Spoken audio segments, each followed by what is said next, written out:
and welcome to another class here. And we are off and running. Thank you for all of you who take time to watch these videos. I'm especially grateful for those that will hit like and share and tell us where you're coming from so that we know how broad a reach we're reaching out there. So thanks for all of that. Now, we're going to spend some time talking about divine trade-offs. That very difficult process that we have between having to choose between this, and then feeling ourselves stressed in both directions. Now, before we do that, though, I want to answer a question, one of those questions that come in, and it's actually one that I've heard come in a number of times over the years. Former clients who will say over and over that they are worried about the choices and decisions that their family members are making, and whether it's somebody leaving the church or whether it's somebody that is choosing a wrong path or just bad decisions that they're making, and they're worried about all of that, and especially they're worried about what this means eternally, and what this will mean going into the eternities, and where's that going to put them, and and all of those kind of things. And as those who know me say, I'm pretty fast generally to really be kind of amazed by the amazing power and mercy of a God who didn't set up a plan where most of his kids would fail. He set up a plan where most of his kids, ultimately, he'd be able to draw them towards them, not breaking their agency.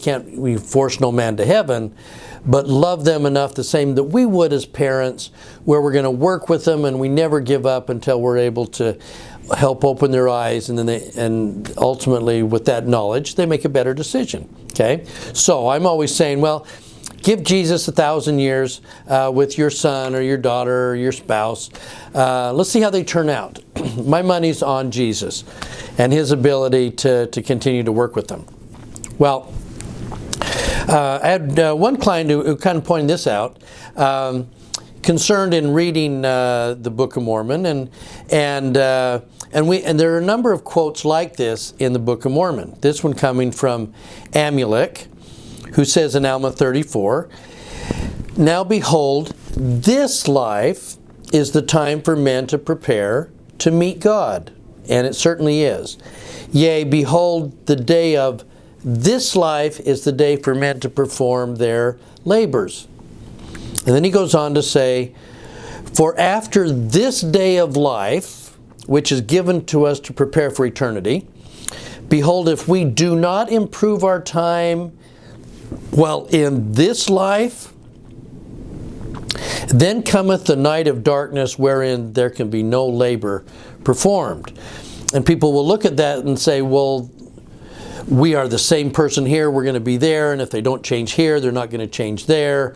And because no labor, Amulek says no labor can be performed there. Can we remind ourselves of a couple of things on this? If we go back to Amulek for a second. When you read this chapter, go to the top of the chapter heading, and you'll see that Amulek, who by the way had been inactive for a number of years, and he's now coming back in and he's now teaching these kind of things. Amulek is teaching in 74 BC. 74 BC. Why is that so significant? Well, that's because Jesus' death on the cross and his resurrection and his trip into the spirit world to teach those in the spirit world, to organize the missionary work that Joseph F. Smith saw in vision, to organize that work, to send them into spirit prison and all that. That event is still over 100 years away when Amulek is speaking these words. 100 years before all of that will happen. On top of that, that moment when the keys of Elijah and temple work and the work that can be done here for those in the spirit world in terms of the ordinances, that event is thousands of years away from the moment in the Kirtland Temple when Elijah brings those keys to Joseph Smith. That's thousands of years away from 74 BC. So when Amulek is teaching at this point, what he's saying is, well, yes, in 74 BC, no labor yet can be performed after death. But what about now?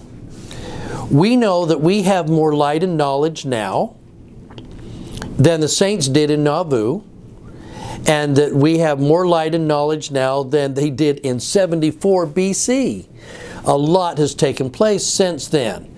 So we always have to be careful when we're reading the Book of Mormon, because it's Scripture, and we love it as Scripture. It's part of our canon.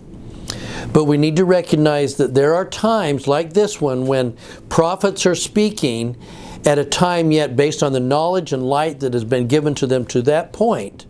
Remember, President Nelson says, even now, the restoration of light and knowledge is still occurring. It's not done. We're way ahead of where they were then. But in 74 BC, no labor could be performed. It can now. So let me go back to my original statement. Give Jesus 1,000 years with our relatives who can love them and help open their eyes, and ultimately they will use their agency, I believe, to make the kind of choices that bring them into presence with us. So that's it. Let's take a look then at choices. I love this one. This little 8-year-old girl was given an assignment in school to write about when I'm 100 years old. She's trying to picture herself at 8, you know. When I'm 100 years old, 92 years from now, what'll happen? Here's what Emma says. When I turn 100 years old, I'll be tired of everything and everyone. So I will tell everyone that I'm going to Canada, but I'm actually going to the Bahamas. I'll live in a tiny hut with my tiny dog.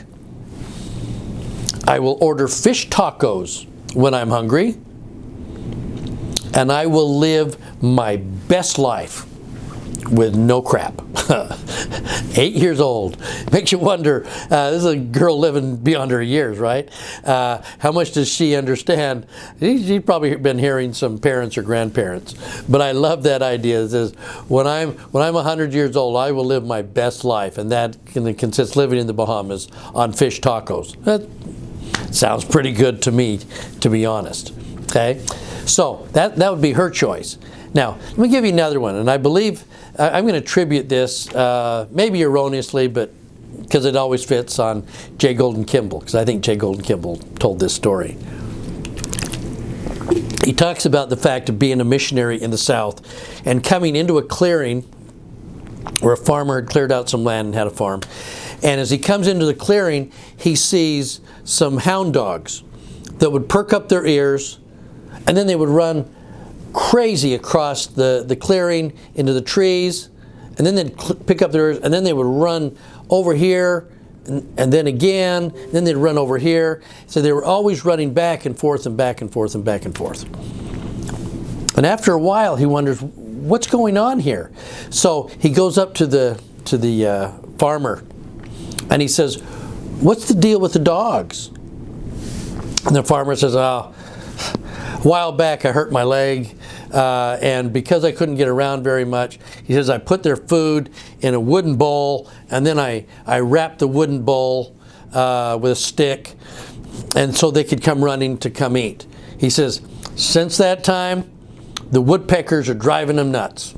You know, every time the woodpeckers gnawing away on a tree over here, they'd run because they thought their food was there. They thought it was over there. Well, I like that analogy a lot, because I think sometimes in our own lives, the woodpeckers are driving us crazy. They're running us from all over the place. I think we have a variety of woodpeckers in our life that we're trying desperately to get to all over the place, as we'll talk about here. Okay? Now, then choices. I think our choices, when we're trying to make decisions, we get to this point and we're trying to say, here's what I want to do. I want to choose the good, and I want to avoid the bad. So I've got to figure out what the good is and avoid the bad, and so that I'm always choosing good things. Well, here's the problem. The problem comes based on who we are, and we're going to talk about those influences on our decisions in just a second. We sometimes have a definition of what constitutes good and what constitutes bad. Let me give you a couple of quick examples. If you're one of those who struggles with perfectionism, that you've got to try and be perfect, and you drive yourself crazy because you're not. Like I had a client of mine a number of years ago who was a beautiful painter, and she created these wonderful paintings. But to her, they were never completely done because she couldn't get them completely perfect the way that she wants. She has that kind of that artist brain, right? And so finally she'd have to sell the painting, so you got to hang it in a gallery or have somebody look at it. Well, it was so nerve-wracking always for her that somebody would come and criticize the painting or not be thrilled with it or something, or they would be looking at the flaws that she could see that they couldn't. In order to handle that, she had to write a pseudonym, somebody else's name, on the paintings and then sell it, because she didn't want to necessarily be associated with that painting that people loved. But that was the perfectionist in her. Okay? So to a perfectionist, bad is making the wrong choice or not as good a choice as what somebody else might do.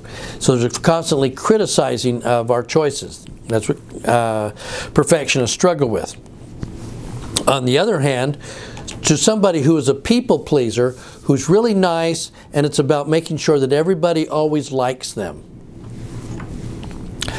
Bad would be when somebody obviously doesn't like them. They haven't done enough. They got to try and appease them more. They've tried to be really nice and stuff like that, and people don't like them. And that is really bad. Their job is to make people like them and then really despair when they don't. Okay? Here's a new one.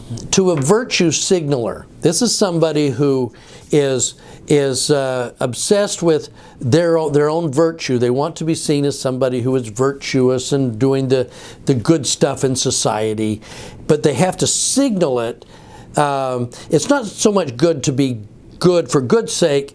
You got to be good, and people have got to know that you're good. We always joke sometimes about those of you who are really into cycling, and you really see the beauty of the exercise and the things that you're doing as a cyclist.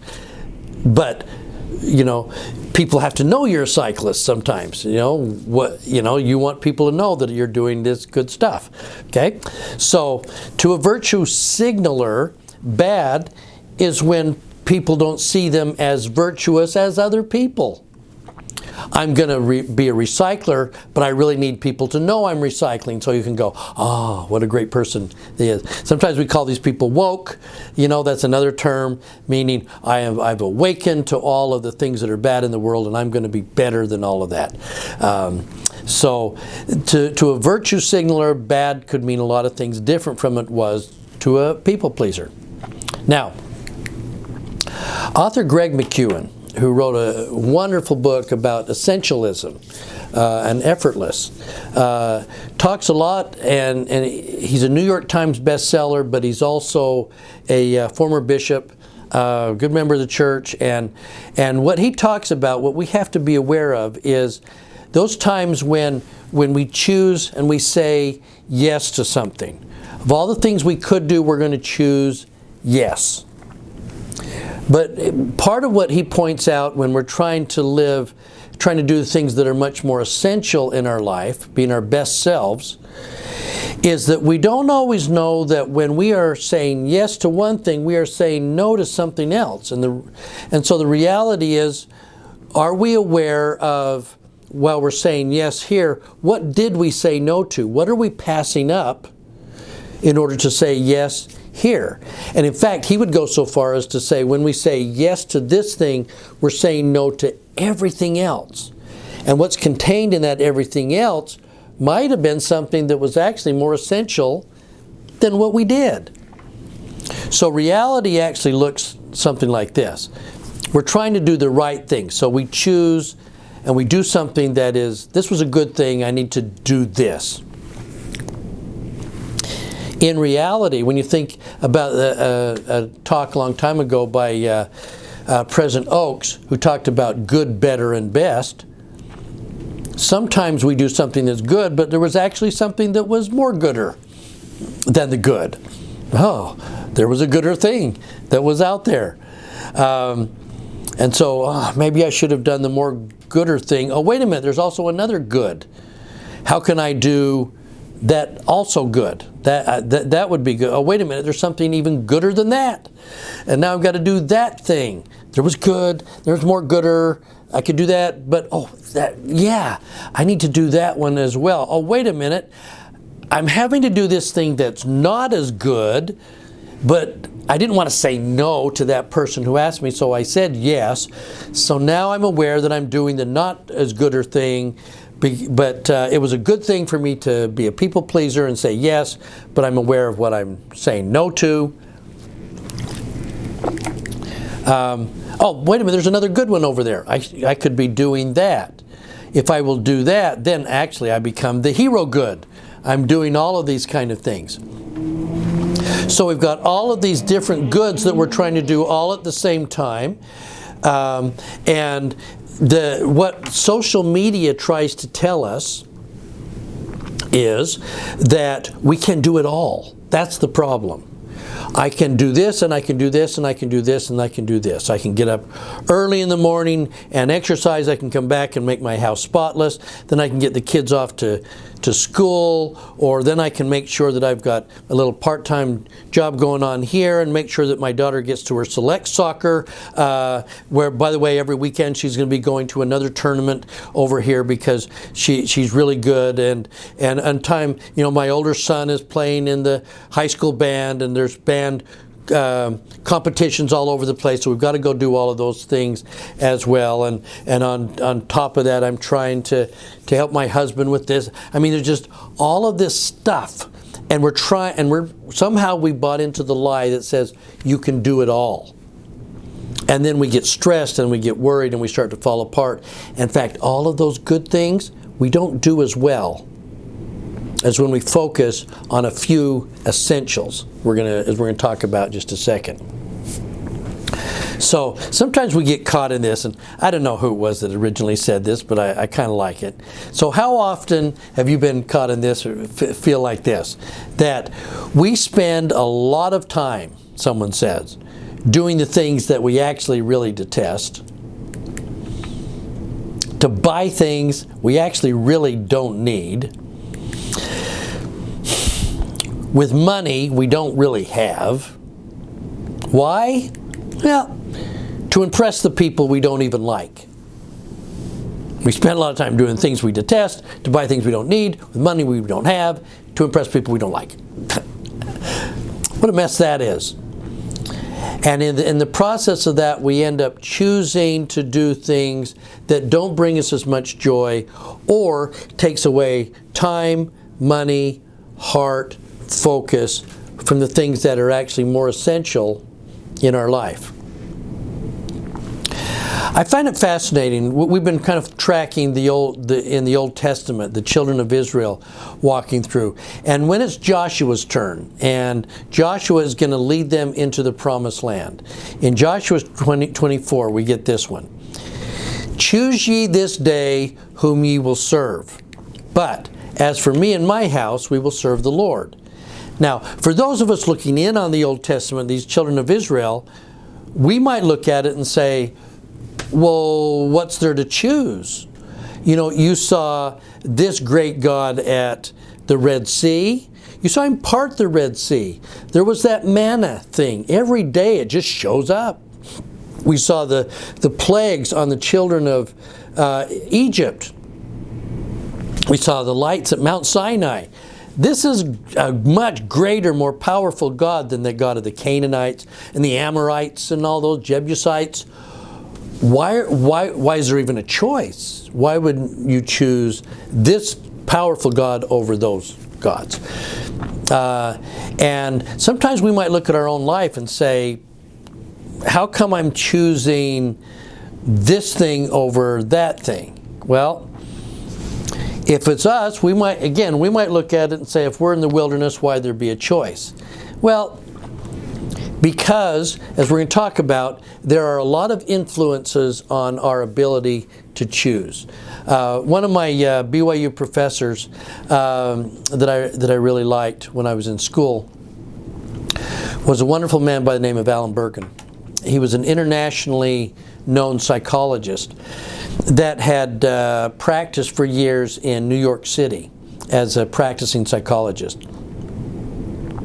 And he would watch the people coming into his office, and he'd watch the struggles that they have. And one of the conclusions that Dr. Bergen came up with was the fact that, and this is what he'd tell us repeatedly, everyone is born into this world with agency, but some are more free than others. And specifically, he was thinking at times about the people like in the upper East Side in Manhattan in New York, the affluence that's there, and then he would compare a child at the same age in Manhattan with one being born that same day in Harlem. And the difference between the choices that the one in Upper Manhattan saw in their upcoming life and the ones in Harlem, a much more restricted view of things. And he felt like they were less free because they had less options. Remember, for Adam and Eve, it was a matter that they needed to fall, because in falling, now they had knowledge, which meant that they'd become like the gods, knowing good and evil. Well, once they'd known evil, they could choose the good. But they couldn't choose the good until they knew the evil, therefore they had to fall. The more options we have, the more choices we have. Now, that said, we still come back to the idea, why would I choose to do something that is less optimal? Why does my family member do something that wasn't nearly as good? Why do people do dumb things? Why do we do dumb things? Well, there are a few decision influencers, I call them. Things that come into our life that shape a great deal the choices and decisions that we make, and cause us to choose this and say no to that. Let's look at some of the decision influencers that are out there. One, pretty acquainted with, anybody that has struggled with any kind of dependency or addictive behavior knows that sometimes their choices are limited if they're really focused on getting that next thing, whatever that is. Or even somebody bound up in obsessive habits can be focused on, I can't do this because I've got to do this. I can't go with you because I have to work out. I don't have a choice. I have to work out. I have to have this. And so that addictive behavior can begin to determine and influence what choices you feel like you have or that you don't have. What about the voices that we listen to? We tend to be shaped so much these days by the voices that we listen to that kind of tell us the things that we want to hear, but also give us some sense of what we're supposed to be thinking. And that can be anywhere from the prophets we listen to, whether we're listening, conference we're listening to, but it can also be podcasts, social media, influential family members, friends, whatever voices you listen to, the books you read are the ones that will help determine and shape the decision making that you feel like you're going to make. Okay, so those voices are part of that influencer in why you went right instead of left. Okay. There's also your own self-image, the shaping of who you are framed by your past. Again, we look at those kids in Harlem and their image of themselves and what they're capable of accomplishing in the world may be sharply influenced by the people that they are around, and that may be far different from somebody growing up in a much different setting who believes that they have these decisions to make. For instance, a child being born in Harlem, you think about a child being born on a farm in Iowa, and they believe that they have two different sets of options limited in those areas. Okay? So our self-image and who we are determines a great deal about the choices ultimately that we will make, driven also then by our past. Next one is our understanding of God. How we think God sees us and how we see God will frame whether as something as simple as, do we answer a question in a gospel doctrine class or not? If you feel like you have a decent understanding and contribution to make, your hand will come up. If you think you're one of those back row Joes that just needs to slide in just after the sacrament because you don't want to get called on in church to give a prayer or something because you're just not that good or that worthy, your understanding of God will determine actually something as simple as what time you show up at church, or how much you avoid the bishop or not. Okay? And that also then determines the options that you then see in front of you. And that again is so driven by those those decision influencers that we have in our life. Let me give you another example. A bit of a challenge. There have been a couple of times where if you go to the Church History Museum, you get a chance to see one of the actual hand carts that was actually pulled across the plains. And it's always kind of a sobering kind of thing for me to look at it and say, what if I have that hand cart and I'm about to go 1,000 miles across a wilderness, and I've got to decide what I put into the cart, and I've got to know what I'm saying no to. My whole family's stuff has to get into that cart, and I'm going to have to pull it. What is essential, what's important, and what can I leave out? Because I'm only going to take the essential things with me, and I will leave behind things that I sort of like, but they're not essential. So for those Utah pioneers who had to constantly make that choice about what am I going to pull across, what's worth it to me, what's not worth it to me, okay? Children of Israel, to a certain extent, had to do the same thing. When they were in Egypt, they were going to have to decide, we're now following Moses into the wilderness, what do we leave in our homes here? What do we take with us? And if we're just going to have to carry it, we're going to get really narrow in terms of what's essential and what is probably superfluous and not stuff that I need nearly quite so much. So if it was you and I in this situation, and this, instead of it being a hand cart, was actually our time, our allotment of time each day, what would be essential? I can only pack so many things into this little hand cart of time. What's essential? What is nice but not essential that I need to make sure that I actually carry with me where I go? Now, maybe instead of a hand cart or a time, maybe this is your mind. I can only fit many things into my mind. What's essential? What's not essential? What am I carrying around in there that's kind of extra? Because if I'm saying yes to the non-essential, I may be saying no to essential things that I really needed. I just didn't leave any space in my mind for that. Even more than that, what if this is your heart? And you're going to pack things into your heart and put your heart on things that, are they essential or not?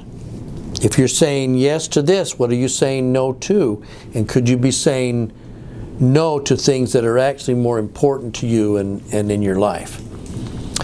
Brother McKeown gave a nice little analogy, and it's actually one that I've been thinking about this week. Think for just a second about your closet. In your closet, you have things that you look in your closet and you really like. I look into my closet and I like that shirt, I like that pair of pants, and I'm going to probably wear those things that I like a lot, and I will wear them probably 80% of the time. That's the things that I wear a lot. I have another chunk of clothes in my closet that I will wear only when everything else is dirty. And then I'll wear those. I like them, they're okay. I don't mind being in public with them. They're just not as good as the things I really like. But there they are, so I'll keep those in the closet. then even this week, I went deep into my closet and I thought, there are things sitting in my closet that I haven't worn for years, and yet they take up space in my closet. And I had to then go through and remove those things out of my closet, and surprise, surprise, add more space in my closet for things I like. Well, I think we do the same thing in our mind, in our heart, in our time, that we have things that we really value a lot. But do those things that we value a lot get crowded out by things that we sort of like? They're sort of okay. But if there's enough of them, it might crowd out the things that are really important to us. And if we got things in our heart and mind that we just don't need, don't really use, but they take up space, they take up energy, they take up money. So we're having to then go ahead and take a look at that closet space of our mind and in our heart and in our life to be able to kind of clear those kind of things out. Now, let me give you another example of that. When I was young, one of our family traditions was there was an old TV show on reruns that we liked, and it was the Perry Mason show. Some of you who are older are going to remember Perry Mason.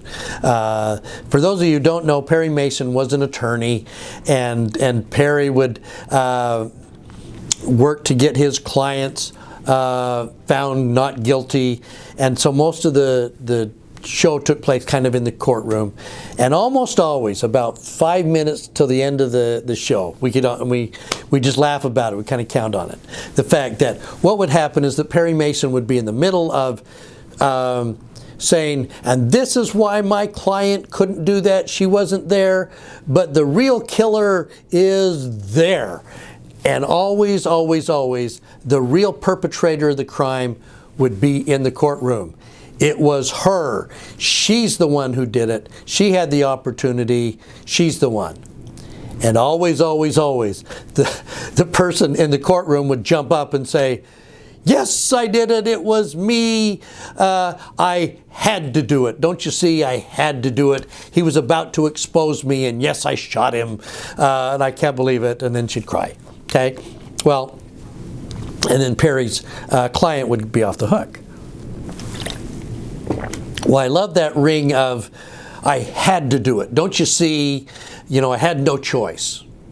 Which is kind of interesting in a world where we need to recognize that we have choices.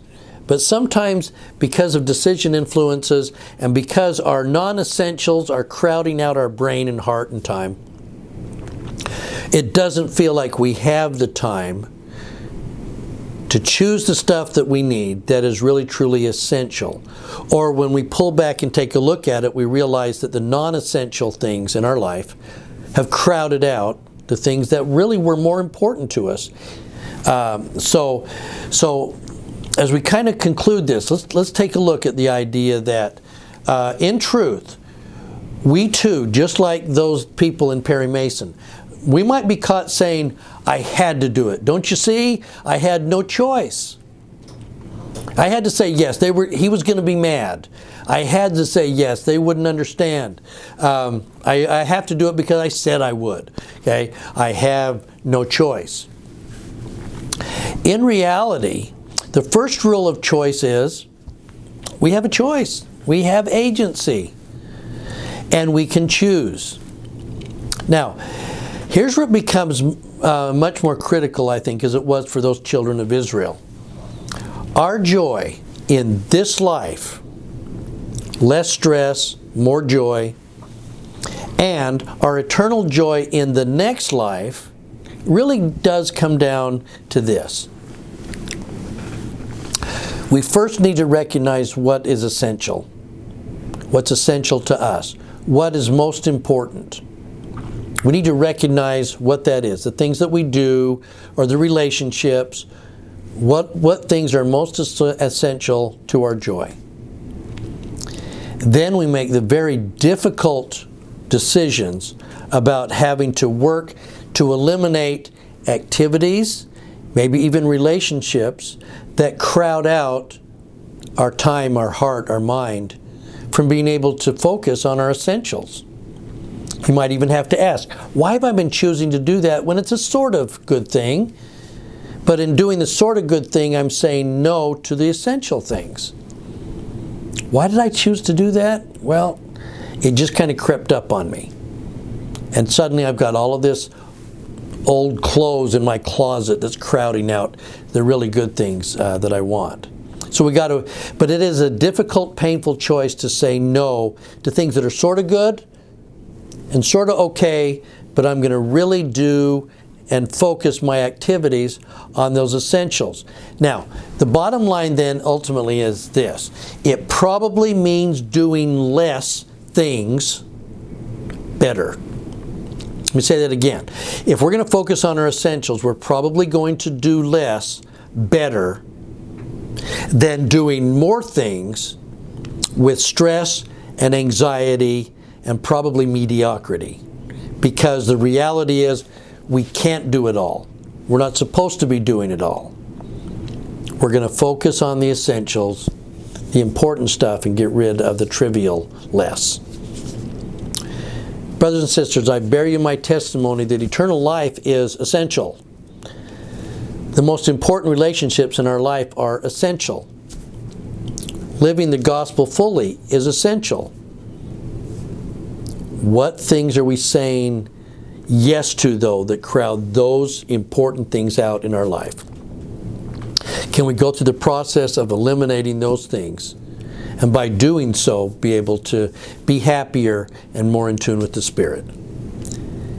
And I leave that testimony with you, and I do it in the name of Jesus Christ. Amen.